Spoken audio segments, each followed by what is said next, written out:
This is India's #1 news network, and you're watching News 9. English news as it should be.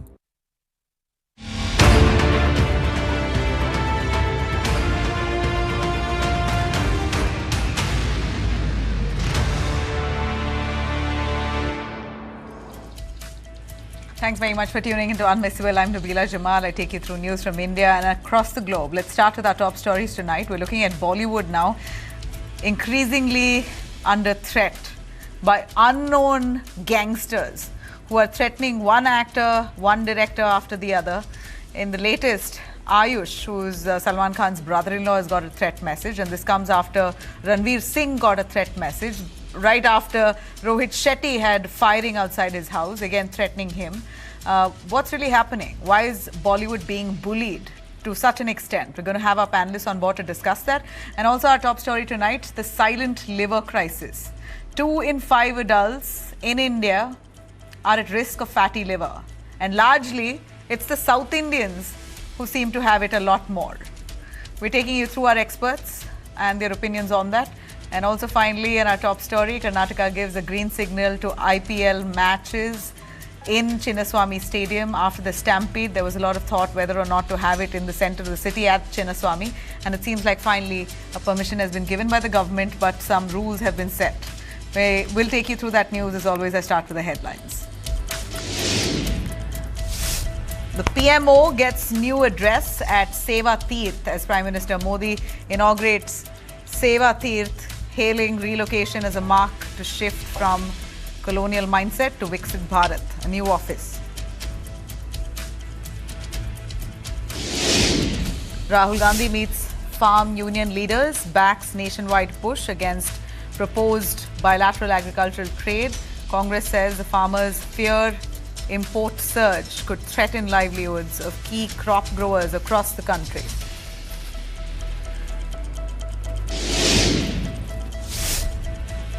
Here, the AAIB report, preliminary report on Ajit Pawar's fatal Learjet crash is likely to be released soon. Civil Aviation Minister Ram Mohan Naidu says the probe by the Aircraft Accident Investigation Bureau into the Jan 28 crash is now nearing its key findings.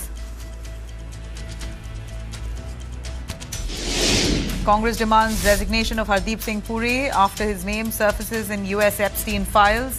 Seeks answers on official links. Party leader Pawan Khera questions why the government-funded research and information system was in contact with convicted offender Jeffrey Epstein in 2017. Crowd surge, we hear, turned fatal for a 37-year-old at a rally of TVK chief Vijay. But information is that 37-year-old man Siraj, who died at Vijay's rally, had a heart attack. He had a stent previously. He had a heart attack and then was taken to the hospital but could not survive.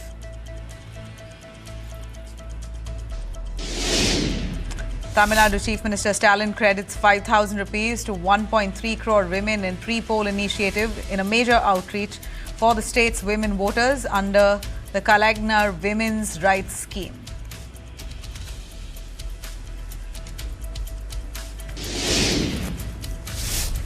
Karnataka Transport Department faces massive fitness certificate scam as over 10,000 vehicles allegedly cleared without inspection at the Koramangala RTO office. Vehicles from Maharashtra, Kerala, Gujarat allegedly cleared while still outside the state.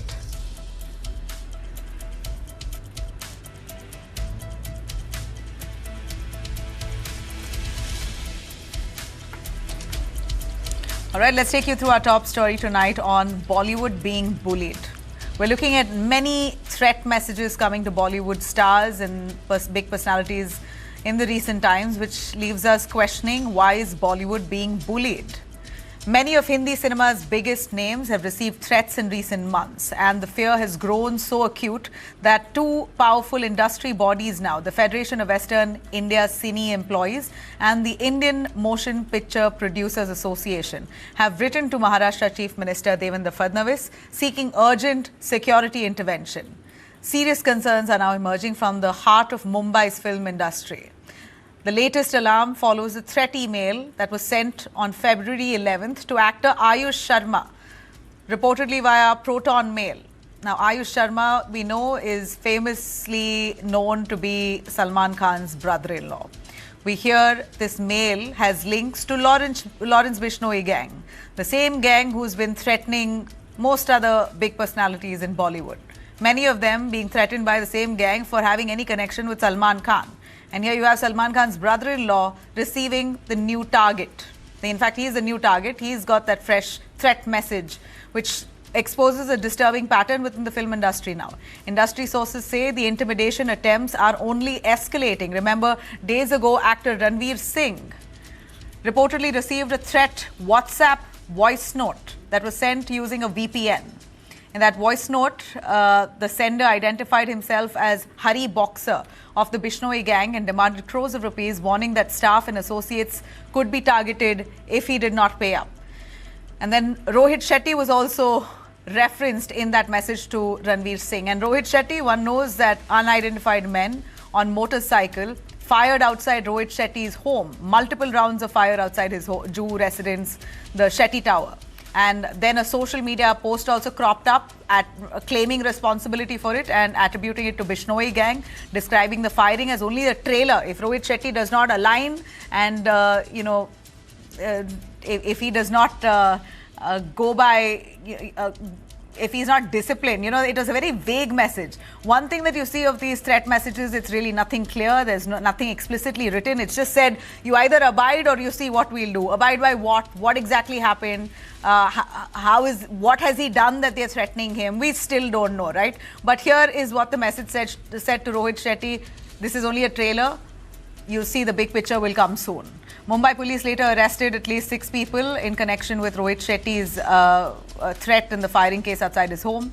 Threats linked to the same figure surfaced internationally as well. Now, this Hari Boxer that we spoke about, the same figure has taken responsibility for a gunfire that has happened in Canada on a cafe owned by comedian Kapil Sharma. These incidents do not stand alone. Salman Khan facing repeated threats. Well, all of them allegedly linked to Bishnoi gang. He's got so many letters, emails, and even 2024 miscreants outside his home fired multiple gunshots. Warnings were given to him on many levels. In fact, remember, these threats are not just empty threats. Senior political figure Baba Siddiqui was shot dead in 2024 with the Bishnoi gang again taking responsibility and claiming his proximity with Salman Khan was the reason, was the motive, that he was so close to Salman Khan, which is why they shot him down. Yet, well, Lawrence Bishnoi himself has been inside jail since 2015. He's currently lodged in Gujarat's Sabarmati Central Jail. Investigators believe that his syndicate continues to operate through a network of handlers, shooters and digital intermediaries. But how is the police allowing this? If this is it's so openly being claimed that Bishnoi gang is behind it, how is there nothing that the government can do? Well, these instances suggest more than isolated intimidation. It seems like an organized network. Mumbai's film industry now facing organized criminal pressure. The likes of Dawood come to mind when we're looking at the situation now. Are film sets, actors, producers adequately protected? Fraternity speaks of an atmosphere of fear. How real is this fear? And what must authorities do next to restore security and confidence in India's film financial capital? Let's quickly bring in Dhanraj Wanjari, former ACP Mumbai Police, Gautam Chintamani, author, writer and film historian. We also have Yogesh Mishra, editor-in-chief of Bollywood Town, Girish Wankede, a film critique. If I could come to Gautam Chintamani, your take on this as I see the instances of threat that are coming to light. I mean, one would think that, well, it's just empty threat. But after what happened with Baba Siddiqui, the industry is now, they've been living in fear. I can say for real that Salman Khan has really shrunk over the years. Namaskar. I think it's a very serious issue, and it's not the question that what happened to Baba Siddiqui is a reality check. The industry has had a strange history with nefarious elements, some of them entered the industry on the pretext of financing films. There has been a celebration of, dare I say, anti-social elements in cinema, rather tacitly or directly. But that was a thing of the past, and it is something which is a very serious threat. And I think that the pattern in which things are happening, especially the alleged shooting at Rohit Shetty's residence, is follows the same pattern of what had happened earlier. Mumbai police is a highly competent police force which dealt with this issue in the past. And there are, I'm sure that, there are a lot of elements in the investigation which are not privy to public knowledge. Be that as it may, this kind of atmosphere is not healthy, it's not congenial, it's not good for India also. So I think the fact that the associations have approached the chief minister, who's a no-nonsense person, and Mumbai Police's history of dealing with such elements. The question that one needs to ask is that in this day and age, these threats become far more dangerous because of the internet and because of things like VPN, where we don't know where it is originating from. So the police have a way Compare of this, dealing with it. Gautam? Can we compare this with the 1990s extortion era? Oh, definitely you can, because going by history, it follows the same pattern. But it's a very strange scenario, because in 90s, when you see what was happening with the underworld and the mainstream industry, a kind of working relationship, because there have been recorded instances of unknown sources of financing, producers being killed in broad daylight. Gulshan Kumar's case is very famous. There Yeah. was a sense of fear which was very palpable at that time, and but the fact that industry could carry on with business as usual. It's not that you have proximity to political power today, or you were celebrities. I mean, you have access to the highest authorities. There have been instances where police investigations have come to a dead end because people have not cooperated with the authorities. But that is no reason one fears their life. And I think today it would be a far more serious issue, because you really don't know the origin of the threat. You really don't know where the uh, the the the culprit lies, because police have a way of functioning. Police have a routine of doing things. They have their own system of dealing. This is the brave new world, and I think in that aspect, uh, it's a very serious threat. Uh, in a way, it has also come home to roost, because you were hobnobbing. You can't expect to have snakes and expect them to bite your neighbors only. Yet that is no explanation for this kind of antisocial elements to exist. The police knows now. The chief minister has been approached. I am sure that this will come to a logical end. I And don't I, know. I I don't mean, I don't think. I don't know what logical end. I mean, if Lawrence Bishnoi is in prison, and, for him to claim responsibility for all these attacks happening in India and abroad, we thought we had the best police force. The center boasts of having the best security network. Then how is it possible that such cases are, going scot-free? I don't even know how many of these threats have now just been brushed under the carpet, or whether investigation is on. How far has the investigation reached? What happened to Baba Siddiqui's killers? We have no idea. It's been on for a while now. Let me bring in the former cop as well. Sir Dhanraj, what's your take on this? It's hard to believe that this is just, I'm looking at an organized syndicate working, and it's hard to believe that the cops aren't seeing them and know who they are. I know. I worked 35 years in police, and there was no time when the film industry was away from the menace of gangsters and the criminals. The reasons are basically three main reasons. Number one, it has a lot of flow of ill-gotten money, maybe from political side, or maybe from some other side, but it has flow of ill-gotten money. Second important issue, that the industry is famous for its own lust. And third, last but not least is the drug. And out of these three crime or criminal menace area or sphere, you can say, the industry was always a subject of exploitation. If you see the induction of Abu Salem in those days and Dawood Ibrahim, their kingdom, now the new phase has come, that is Bishnoi gang. Now let me tell you that Bishnoi, in a very short span of time and in a very young age, reportedly, as per the IB's report, he spread his network in 7 countries in the world. So I watch how it is possible without the political connection of here and there in those 7 countries. How it is possible. Now, keeping this one side, that the threat to Rohit Shetty, another important issue we must not undermine is the criminalization of politics.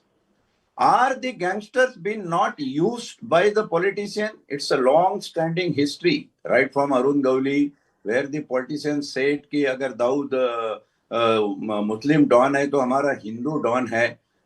These kind of things you cannot just undermine. You should look between the lines and you will come to know that how dare the gangs survive.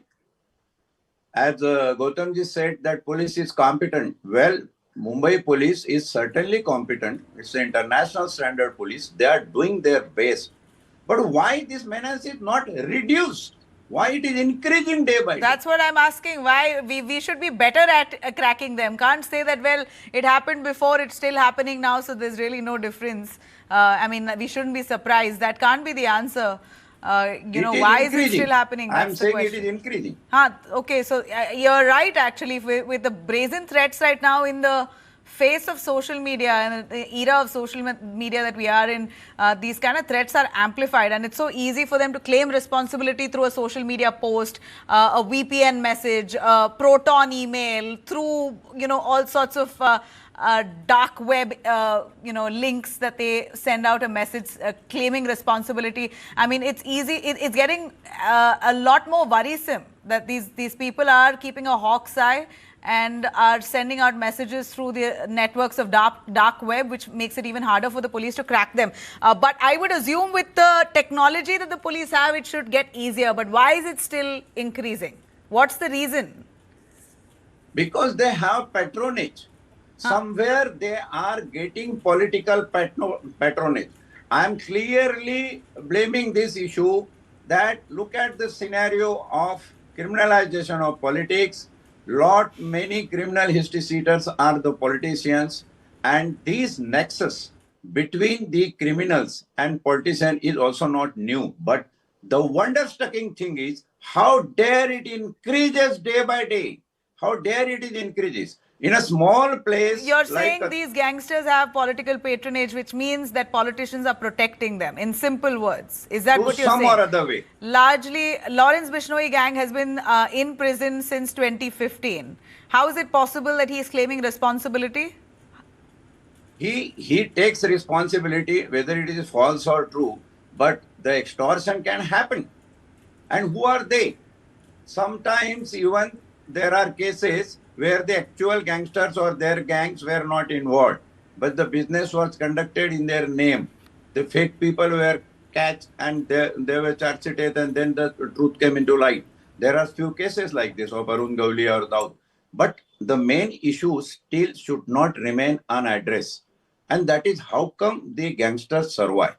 In 1999 to 2000, the maximum encounters Bombay police has done in 1 year, more than 250 encounters.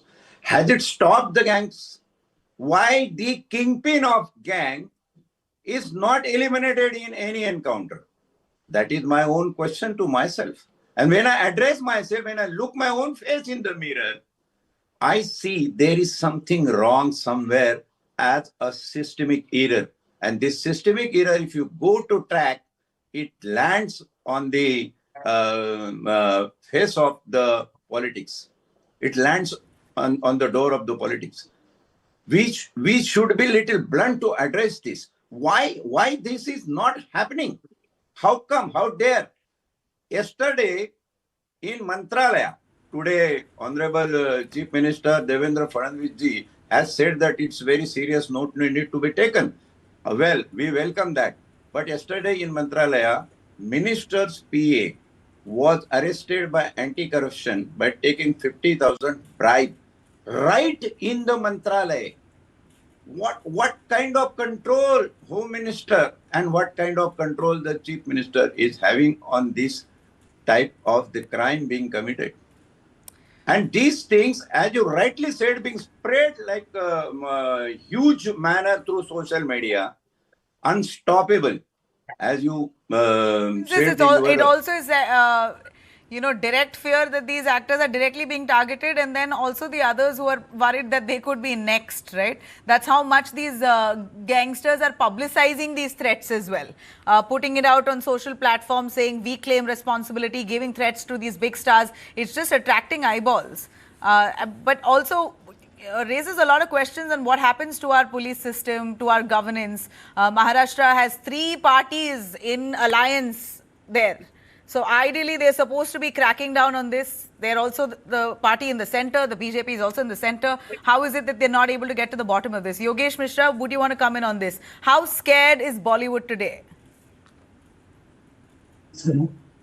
Yeah, first of all, thank you so much for making me part of this debate, actually. I was just listening to Dhanraj sir, and I think all the technical answers, he is the best person in the panel who can give the best answer. But as per me, as a Bollywood journalist is concerned, I think last 12 years, I have seen Bollywood as a peaceful area. So last 2 years, I think after Salman's house, this firing, and now Rohit ji, I think the concerns are increased.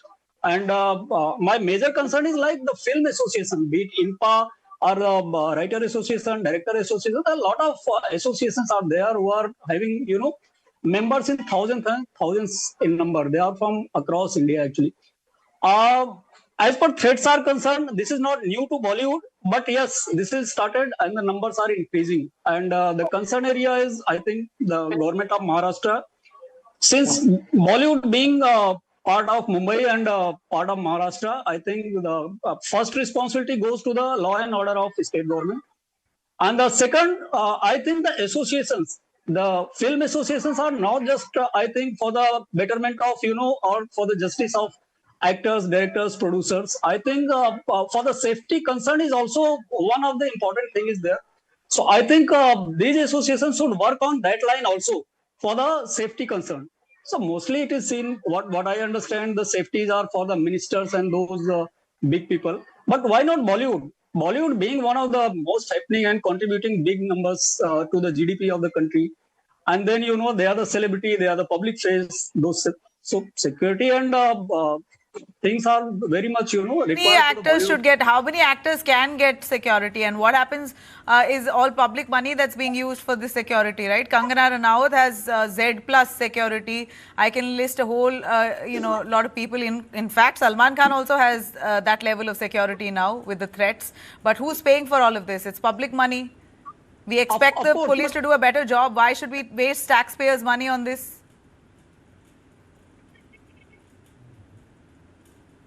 Right, Girish Wankade, would you want to come in on that? Do you see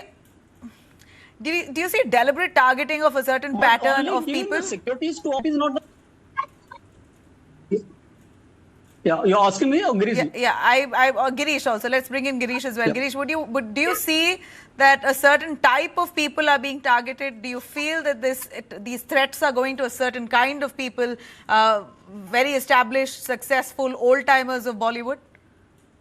Exactly, because these are the actors who are known for the successful immediate films. Like if Ranveer Singh they are targeting, it is because his recent film has done more than 1,000 crores. Then we have Rohit Shetty who has done 7 consecutive hits. So these are super successful filmmakers, and they are the soft target, because if you are targeting them, you are at immediately in the spotlight. You are there in the part of social media. You are the part of the debate of the television channels. You are everywhere. So these notorious gangs, they get proximity by threatening these super successful individuals who are in the news, who are in the spotlight because of their recent successful films. Now, Salman has been one of the biggest superstars of recent times. So then targeting these people, targeting these stars becomes easy for this, so that once they target them, they know that the remaining other actors, they will fall prey to them. They will be victimized in the another way. That is what the whole motto of these gangs are. Obviously, now with IMPA and Western Cine Union, both have become very serious. They have talked to Chief Minister also, and Honorable Chief Minister is right now saying that they are quite serious about this, and it has to be eliminated, because this is not 90s. It was the time where they used to be indirectly or directly associated with the film financing. It is not happening anymore. We have corporates, we have production houses, we have reputed filmmakers who are the part of cinema now, and there is no place for such nefarious elements. But now they want to again extort, because these are the easy targets. These all stars do a lot of brand endorsement, they do a lot of private shows, they do a lot of wedding celebrations, and there is a lot of cash which comes handy with these celebrities, with film industries, with these showstoppers, with influencers. So they automatically become the soft target for these criminals. And then we give them undue publicity also through all our verticals of publicity. So obviously, the entire industry gets threatened. All right. Yes, sir. I have a unique case to tell, that how they have nexus with politicians and all that.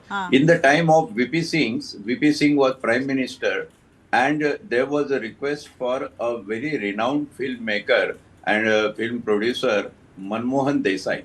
Manmohan Desai was asked to give the statement that he has given 50 lakhs in cash to Amitabh Bachchan, which he denied. After he denied, he was dragged in one false case, and he came before me because I was IO of that case, and he said that such kind of things are going on.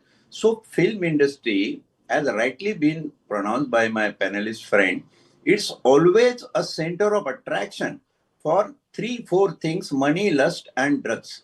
So what happened? It inevitable sometimes.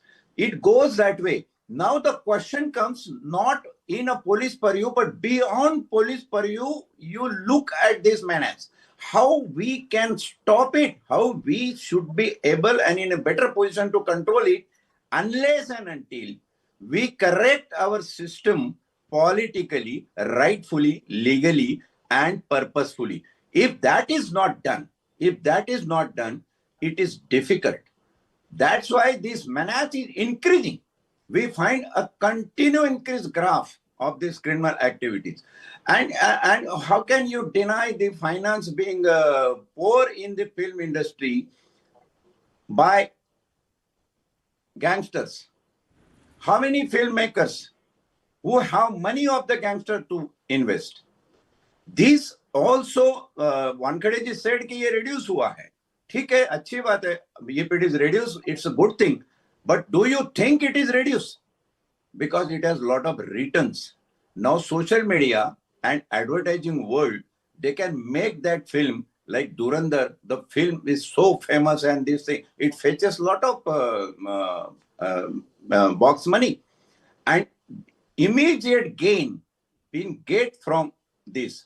Now Mumbai, being an economic capital, is also one of the important phenomena which we should not undermine in this issue. Why Mumbai only? Why Mumbai's superstars only? Sometimes, one final sentence I would say, these superheroes or the super famous personalities use this kind of tricks to get enhanced publicity. And that issue is also to be taken into consideration. You're saying they send threat messages to themselves and then talk about it? Not to themselves. They can hire it. Now in this world, anything can be done through AI or any technology. No, that's what makes it even worse. It can be done on higher basis. No, you don't even need to be hiring someone. You have, digital anonymity right now, right? VPN calls and encrypted mails. It's easy to send covering your identity. But either Very- way, Girish, your take on this is this, does it look like just mere extortion threats, or is it a little more? Is it more to do with statement, symbolic of something else? So it is a pure extortion threat. They are purely after money from these Bollywood superstars, because every week if you see, there will be always the box office numbers which will flash. Gone are the days when we used to talk about the quality of the films. Now we talk about the business of the film. We always talk about that this film has done 40 crores in the first week, or 100 crores, or Border has done 120 crores in 4 days. These are the talks which we do. So it is everywhere. So everybody knows, as sir has already said, that there is money. There are other things also. There are vested interests. So it becomes very easy for them. And these actors are everywhere. They are in weddings, they are in private shows, they are in public domain, they are everywhere. So they become soft target for these gangsters, and they want the publicity. So there is huge money lying there, and it is pure extortion. They No, don't but want do they anything. even pay? Do they even, Yogesh Mishra, do these actors actually pay? See, I'll tell you one thing. Earlier, we used to listen to the Golden Jubilee, Silver Jubilee, and Diamond Jubilee kind of word, but there was no number as such. There was no commercial angle into this. But nowadays, films are publicizing, even these production houses are publicizing only numbers. We have done 500 crore, 600 crore, this much. So I think the trend, which I agree to the Girish ji, who is rightly said, the trend is changed. Why people are publicizing only the numbers that they have earned from box office? So if they have earned 500 crore, 600 crore, maybe most of the time these are the fake numbers. And we know what has happened with recent few movies. No, If they okay, have if that's earned if 500 that's the crore, case, they have, why aren't these? I shown mean, 600, look, it's 700 crore, something clean like money, right? It's clean money. The same way, like you have the stock markets. Look at the price. You know, stock prices go Yeah, it's up a of money so many factor only. companies. It's all public information. You can't say don't reveal the numbers. I mean, that's the game. It's the number game today. But there is another angle. Sorry. There is another angle also. Bollywood being a soft corner, just because it's they get publicity instantly, since they are the public figure, they are the stars. So if they target them, so the instant publicity, most of the newspapers and most of the news channels are covering that news, and they get the highlight. So this is also another angle. Why they target more to the Bollywood people. I think we are discussing, we are in this panel just because it's a Rohit Shetty, it's about Salman Khan. These are the big stars, big face of the country, I think. And if the threat was to some other person who is not that much known, so I think the news was not like, as it is now in the media. So you're saying for that them, they're actually. also, these gangsters also want publicity. Wow. Why got not? Why not? There is an angle. Yeah, even they want to spread their name and fame, like No, that so, is another angle. so I'm that not saying means this- the audacity that they have the, like our former cop says, they have political patronage. Otherwise, where would they get this kind of confidence from? Gautam Chintamani, as I'm going to end here, I'd wrap with you on a little sense that you could give us on the Dawood era. What was the time like? But that was also a time, right, when the film industry was fully gripped by fear. And then came a really, I don't know if it's a clean period, but, the Dawood disappeared, and then there was an era of safety where people felt relaxed and Bollywood was thriving. And now again, boom, they're gripped with this Bishnoi gang. It's a curse, So give our audience a little glimpse into what the Dawood era was like. No, we have a cop amidst the panel. He would have first-hand information. But the Dawood era or the era of the late 80s and 90s, where extortion and underworld financing was a common phenomenon, was because it was always also publicized and celebrated in a lot of ways. I mean, you take out the gangster films from Ram Gopal Verma's body of work, and a lot of things that Ramu came across in his investigation don't really make it to the screen. So there was a certain sense of celebration also of this kind of power. Haji Mastan was known to be an anti-social element, but he was celebrated in the film industry. So there was a close sense of proximity where, yes, that time the money was an easy target, actors was an easy target, but there's also an argument to say that at that time, finance used to come from strange places. So if I am helping you during your time of need, then if you were to stand to make a windfall gain, then I would think that I have the right to do that. So the question that one also needs to ask is that why is it that certain celebrities are targeted? Is there something more to what meets the eye? If you're talking about actors being soft targets, if you look at the top 10 richest actors in India today, Ranveer Singh does not feature on that. He's not a producer on Dhurandhar. So there is no way that he's made those pots of money. How come the directors are not getting threatening calls? Or how come somebody like Allu Arjun is not getting a threatening call? Be that as it may, this is not something that should exist in civil society. There are many reasons for that. And we also inspire the society that we live in. Now that it has come to the highest office of the state, I am more sanguine than ever before that there will be a logical end to that, or there would be some kind of change where this kind of things don't exist as plainly, because we are talking about people attacking in public life. I mean, you're firing random bullets. That in itself is a very big threatening cause. It happens to be Rohit Shetty's apartment. That's a different issue. But those days are long gone where, there were far more instances of being hand in glove. They don't exist anymore because you don't need that kind of stuff. Also, but you're so right when you say why aren't the directors being targeted then? If Ranveer Singh is not really the one making pots of money, it's the director and the producers who are making the money. And also when they're asking Ranveer Singh to give crores of rupees, give where? Where should he hand them the money? Where's the follow-up call? Where's the follow-up email? Which number should he contact on to give them that money? None of that is clear, right? It's just boom, one threat message and that's it. It's flashes across media headlines, it makes headlines and that's it, the threats vanish. So I feel it's clear statement that's being made versus actual bid to extort. So I don't know. I'm sure that there would be more to than what meets the eye. Police does its own way of investigation and then, we should not be discussing those details on a public platform. But yes, the fact that there were bullets being fired. I mean, how much more public can this be, Gautam? Look at the gangsters claiming responsibility on social media posts. I mean, it's like as public as it can get. There's nothing hidden here. But like the former ACP said that, we don't know whether it's a real threat or an imagined threat or something. There's a lot to no, see, the reason why we're even speaking about this is that two film federations have now formally reached out to the Chief Minister of Maharashtra. So it's a serious issue. Yes. It appears that the film industry is right now gripped in fear and they don't want this to continue. They want this to end. They're willing to comply with the agencies, but how far will this where will the investigation start with as well? Mr. Dhanraj, a final word from you on empty threats. This is just empty threats in my view. You're asking for money, but you don't know where to give. If Ranveer even wants to give the money to them, where does he give? Who does he contact? Because these threats come and they disappear. So it looks like more of a statement rather than actual extortion bid. And now with Fadnavis being approached, what are your expectations? How do you think the government will handle this?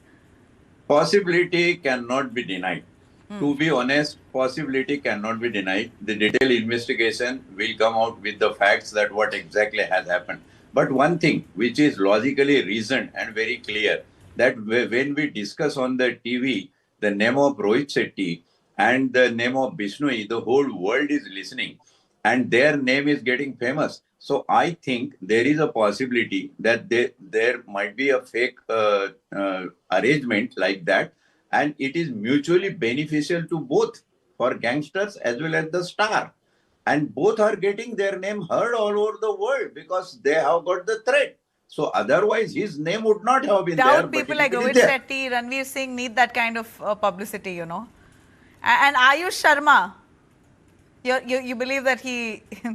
I mean, I don't know if one needs that kind of publicity.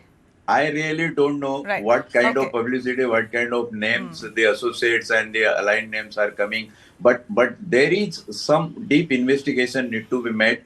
Investigation will clear and also this the gunshots, sir, no outside the house, firing and whatnot. That's scary. Undoubtedly, investigation will clear all those grey area. But when are we expecting a concluded investigation? Investigation will conclude, but now there is a problem whether there will be a proper investigation or not. As you that's what I said. Opening, so investigation continues is forever. It's for infinity. Continues. Baba Siddiqui ke log abhi tak pakde nahi gaye. Exactly. That's what I said. Real वहां तक नहीं पहुंचे है. Yeah. Everything is politicized nowadays. And how difficult Can't is say. that? We have really the best forces. If you really look at it, our forces are able to crack the toughest of tough cases. How is it so hard for them to crack Baba Siddiqui's case? Either way. Thanks very much. That's all I have time for all of you for joining us on this. All right, we're slipping into a short break. We'll be right back. India fast becoming a fatty liver capital. Details up next.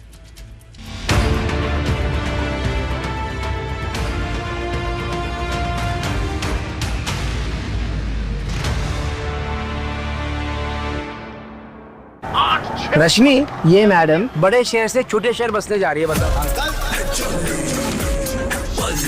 छोटे छोटे शहरों में ही तो है बड़े बड़े अखाड़े, नए नए दावपेच सीखेगी और फ्यूचर में मेडल जीतेगी। और बेटा, इनका फ्यूचर? बड़े पापा, SBI लाइफ से इनका फ्यूचर सिक्योर है। अभी तो इसकी जीत के इरादा पक्का है। करो पूरे अपने इरादे, अपनों से किए सभी वादे। SBI लाइफ अपने लिए, अपनों के लिए।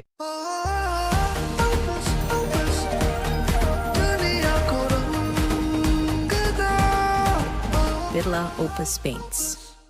पढ़ता है, खेलता है, झूलता उछलता है, दौड़ता कभी कभी दौड़ कराता है, आगे आगे बढ़ता है इंडिया, अमूल दूध पीता है India.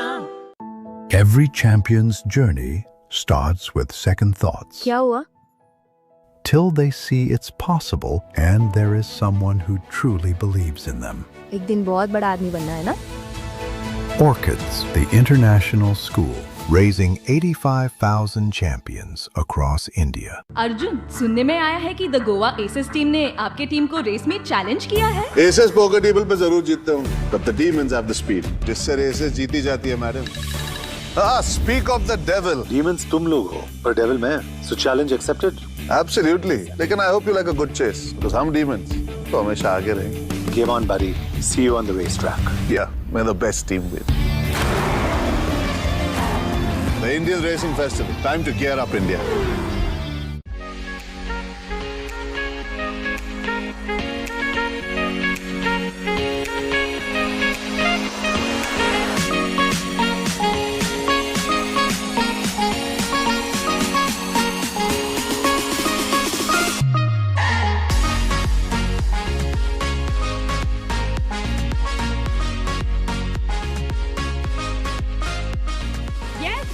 Philippines.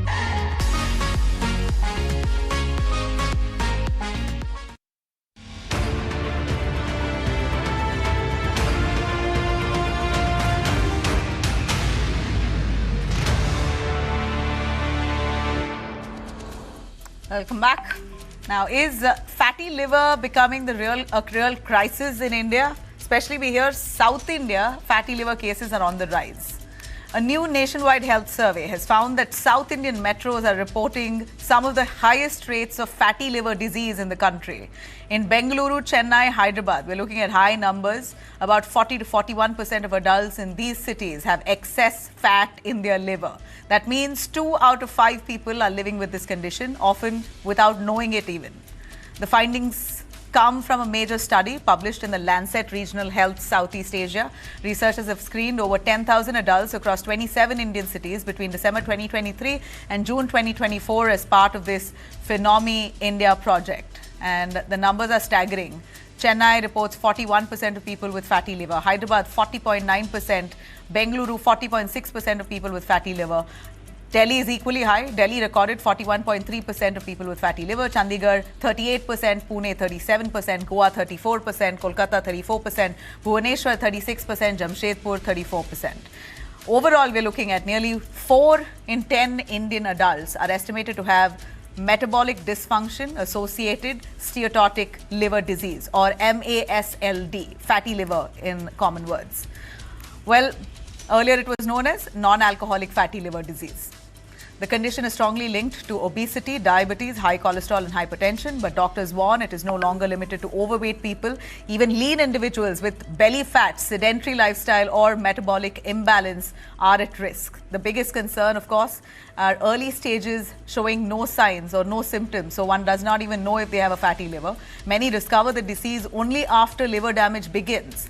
Experts say rising processed food intake, sugary diet, stress, lack of exercise, poor sleep are all key drivers to fatty liver, especially in especially in fast-paced urban lifestyle. So, is India fast becoming a fatty liver capital? Is this an epidemic in the country? Why are young and non-obese adults at risk? And what lifestyle changes can really prevent long-term liver damage? Joining us on the panel here, Ashok Kumar Chaudhary, Additional Professor, Hematology and Liver Transplantation, Institute of Live and Biliary Sciences. Also, we have Masroor Lodi, who is the founder and CEO of Unlock.fit. They design customized nutrition plans based on your DNA. All right, thanks very much, both of you, for joining us. Starting with Dr. Ashok, what's your take on this? Fatty liver, why is this fast becoming a disease? 1 in 4 people who are attracting it in the country. Yeah, so fatty liver disease per se, but you can say it is a part of now a routine lifestyle process also. In India, the rising of obesity, diabetes, and now a new emerging concept of little bit of alcohol and overweight, that is called metabolic alcoholic liver disease, MASLD. They all combine to make the alcoholic liver disease and fatty liver disease, and combinedly we call as the metabolic associated liver diseases. That common one is the fatty liver. And the similarly in India, additional part is that we have a very high carbohydrate intake in our food. So that's why you got a people who become fatty liver despite being thin and lean, because they have all fat in their tummy. We call as central obesity or the visceral obesity. So combining both these fats in India, we are facing a big turbulence because India is now become the second largest capital for the diabetes. Obesity is affecting nearly 25% of the populations, and all combined call as non-communicable diseases. So that is now the big challenge of this country. So when this diabetes, obesity, lifestyle has combined, little bit of alcohol as a social drink or a small amount of drink of alcohol is combined, and peculiar to the India, though having the lean peoples having a high carbohydrate diet, they all combined, and that leads to the silent epidemic of fatty liver, and which is now you can getting, it is previously told us to have 9 to 25%.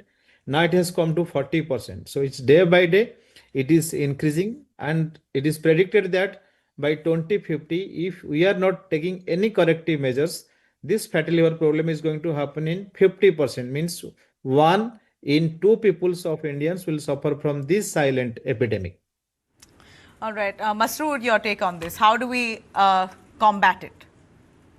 Yeah, Nabila, you and Professor, you both have actually captured the entire essence of why it is happening. But let me tell you one fact which is extremely, extremely important. Out of all the cases of fatty liver that we see in India, about 30% of them are linked with a genetic variation. So if you say that people are not aware of what is happening inside them, there is a genetic variation which is leading to their fatty liver disease. Even if they are lean, absolutely fine, lower BMI, all that stuff is absolutely in control. So when genetic comes at play, what happens? Two different people having the same diet, one of them develops fatty liver while the other does not. And it sits very deeply in your genes. So we touched upon the topics of sedentary lifestyle, having more carb, less protein, visceral fat. All of these are absolutely the partners in crime against humanity in India, and not just in India. The genetic variants that I'm talking about, it is PNPLA3, that is the gene name, and it is creating havoc not just in India but globally. So to the level of about 39% of the global fatty liver is associated with gene markers, and therefore genetics is at the center of our discussion. Is it reversible? Absolutely. I think this is absolutely reversible if you take care of your lifestyle, and we have seen this. This is part of the metabolic disorder within the family of things like obesity, diabetes, hypertension, uric acid, similarly fatty liver. It is reversible, but you have to see which stage the patient is at. So we see a number of very healthy looking, normal people coming to us, and we see that they are already at stage 2. It's still safe. But if you move to multiple next level stages, it becomes even more difficult. So the point is to test early, and to take care of yourself. Okay, early detection is the key. All right, thank you very much, gentlemen, both of you, Dr. Ashok and MASLD, for joining us on this. All right, let's cut across to our top stories tonight. Let's start with our day tonight story on the RBI now cracking a whip on loan recovery agents. If you've ever felt harassed by repeated loan recovery calls, relief may finally be coming. The Reserve Bank of India has proposed new rules to regulate how lenders recover loans and how recovery agents deal with borrowers. Under the proposal, recovery agents cannot call after 7 p.m. now, a step aimed at ending intimidation and protecting borrowers' mental well-being. There are more safeguards. Agents can speak only to the borrower or the guarantor, not to friends, relatives or colleagues. They can't harass anyone.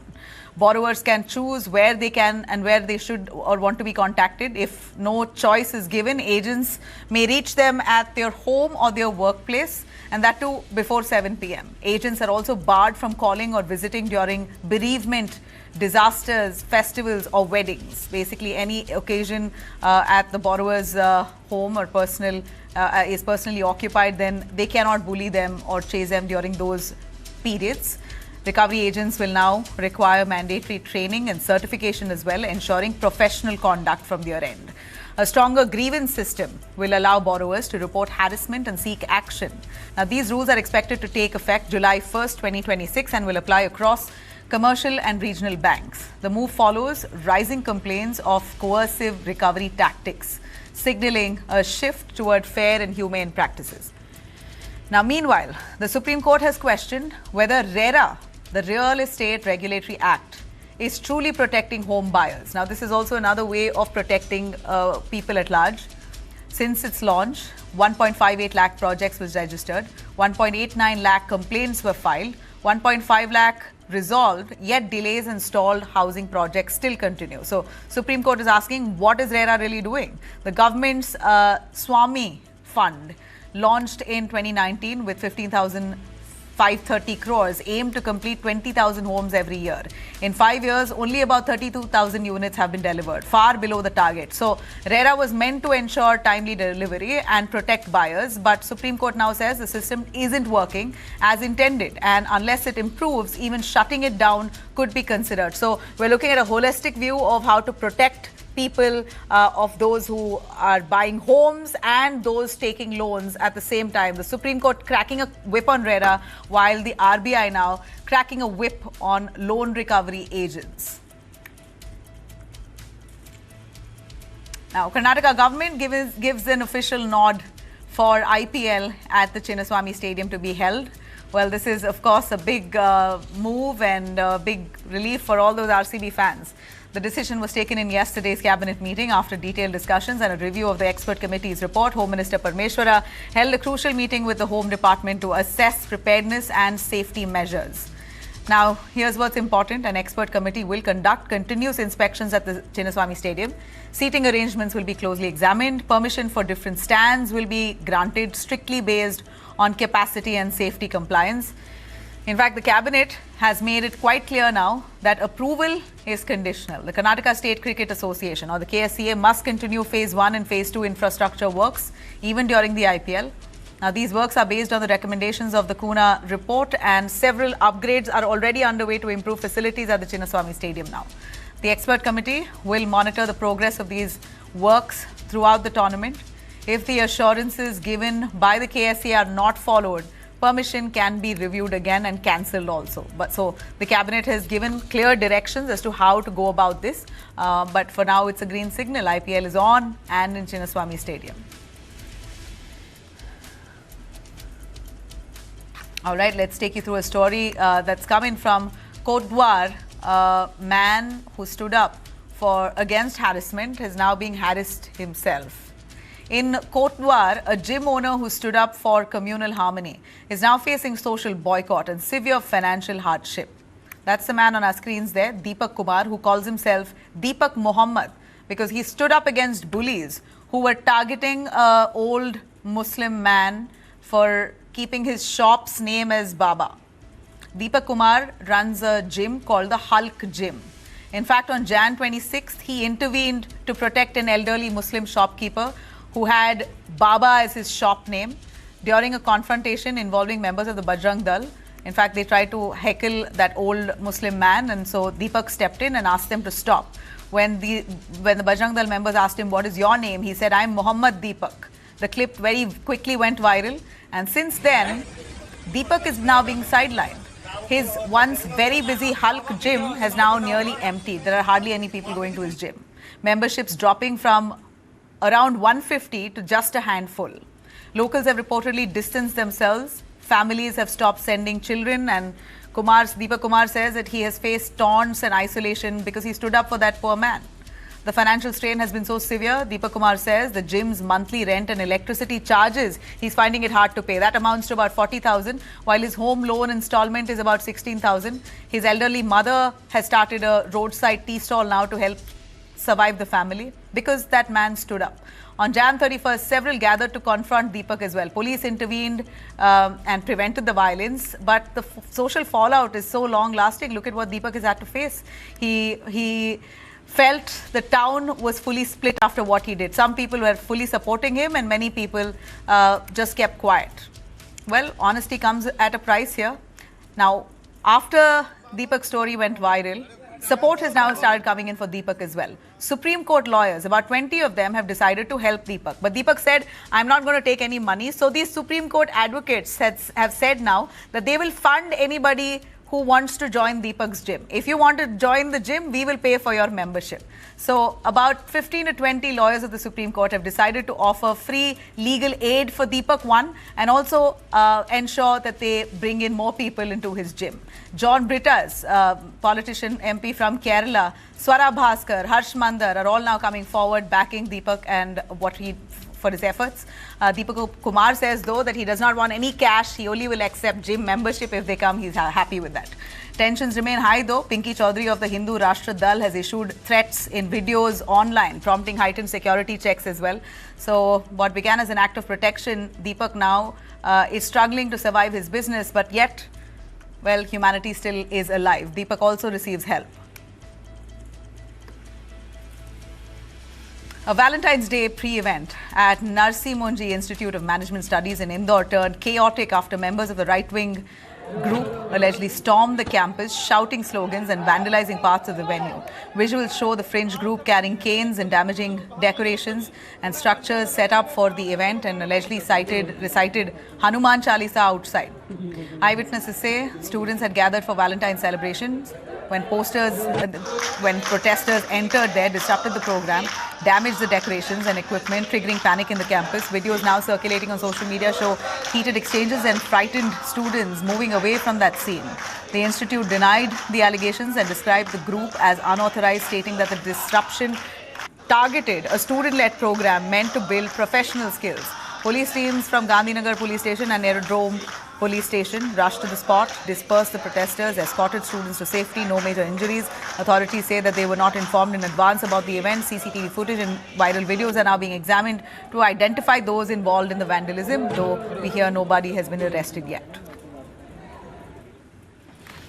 All right, Tamanna Bhatia, who is the new brand ambassador for Mysore Sandal Soap. Tamanna Bhatia's association with Mysore Sandal Soap is back in the spotlight, and so is the controversy around it. The 108-year-old heritage brand, run by Karnataka Soaps and Detergents Limited, has renewed the debate over appointing a Mumbai-born actor as the brand ambassador. The issue has resurfaced now as Tamanna begins her campaign with Mysore Sandal Soap. As part of the soap's relaunch and expansion push, she now started to appear in all the posters and ads. Industries Minister M.B. Patil says KSDL aims for 5,000 crore annual turnover by 2030, focusing on digital marketing, exports and national growth.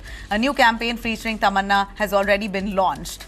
But BJP leaders and pro-Kannada groups are criticizing this move. BJP MP Sudhakar questions why a non-Kannadiga actor has been chosen over local stars. Similar objections were raised when Tamanna was first appointed last May under a reported 6.2 crore deal. But now it seems like those taunts are back again with the first ad of Tamanna Bhatia with Mysore Sandal soap being out. The government, though, says the choice was strategic. A selection panel reviewed several names, including Kannada actors, but finally picked Tamanna Bhatia for her pan-India appeal and 28 million plus digital reach.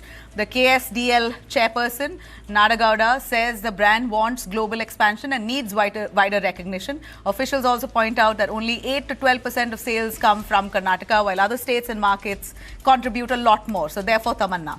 The numbers show the impact. After Tamanna's appointment, Mysore Sandal reported its highest monthly revenue, over 181 crores, up by 15% year on year. So the debate continues, but well, the discussion is far from over. Tamanna Bhatia now is the brand ambassador. What happens next?